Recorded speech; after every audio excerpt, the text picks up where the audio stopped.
Also in the Queen's speech, new laws to crack down on psychoactive drugs known as legal highs. Anyone who produces or supplies them could face up to 7 years in jail. We've been speaking with Dr. Carl Hart, a scientist at Columbia University who believes in the decriminalisation of certain drugs, and Neil McKechnie, the founder of the Centre for Drug Misuse Research, who favours a blanket ban. I began by asking Dr. Hart for his reaction to the Queen's speech law.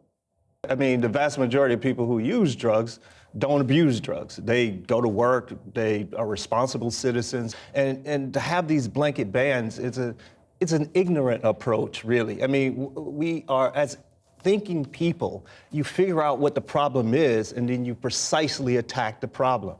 Neil. Well, the proposal here seems to be that we should target these drugs and ban them for those people who get into difficulties and accommodate or tolerate their use for people who don't get into difficulty. That may seem a rational approach, but quite frankly, we have no idea who is going to get into difficulty with these drugs. We can't predict who it is. We often don't know the chemical constituents of these substances. If they're highly addictive, then there will be a range of other problems that will surface in an individual's life. And banning them, actually, whether one likes it or not, whether one's an optimist about human nature or not, that has to be an important part of how we're tackling our drug problem. I think there was some misinformation just said, right? When the comment the comment was that we can't predict who will get in trouble. You should know, I am a researcher, and I have given these drugs, these psychoactive drugs, thousands of doses of these drugs as part of my research. We know how to predict quite a bit about these drugs. We know under the conditions under which people will get in trouble. We know the conditions under which positive effects are more likely. So that's just simply not true. I'm sorry, I'm talking. And so to have these blanket approaches without being smart in targeting what the problem is, it's just not smart. What about the point, Neil, that 90% of people who use drugs don't get into the sort of trouble you're describing? Well, two things. It's quite different to supply these drugs in a research environment, to look at how they're used on the streets. You were a drugs worker in the past, John. You will know that there's no resemblance whatsoever to these two different contexts. On the streets, these drugs are highly dangerous and highly unpredictable. That may be different in a research environment. Now, can I also say the proposition that 90% of people who use these drugs don't get into difficulty, that is an absolutely fanciful statistic.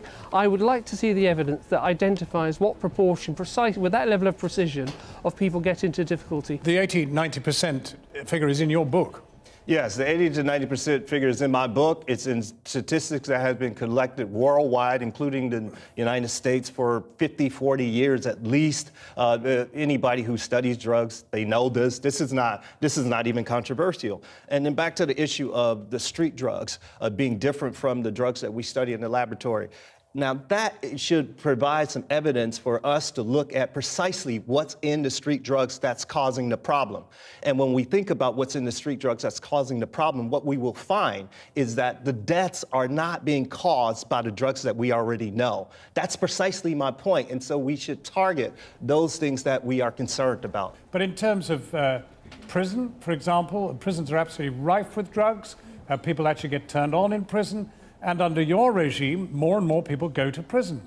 Well, prison has to remain a punishment for serious cases of drug supply, but where there are people in prison who have a drug problem, the burden of responsibility is to ensure that we provide no, but the argument surely should be there is no point putting people in prison for drugs. I mean, where does it get you? Sorry, John, I disagree. Unless one's going to say that if you commit a crime and you're not using drugs, you get prison. If you are using drugs, you get to get out of jail card for that reason. We don't have a two-tiered legal system in here. If you commit infractions, they receive due punishment. The responsibility on the government and on the prison service is to ensure that whilst in prison, people have access to the very best treatment. Now, we don't do as much on that front as we need to do. Right. But I don't think it's appropriate. Let me put this to Carl.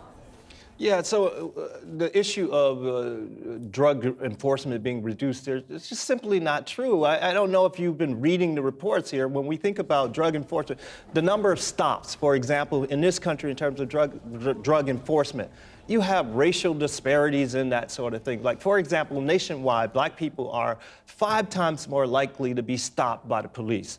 as a result of drugs, in search for drugs.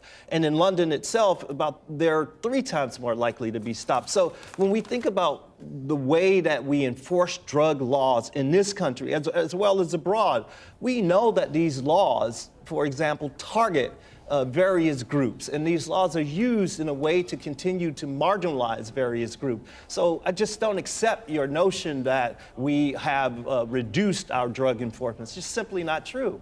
I mean, that is a fair point, isn't it, Neil, in the sense that, I mean, you don't hear of the city guys who use coke, you don't hear of the Wall Street dealers and the rest of it. They don't get lifted.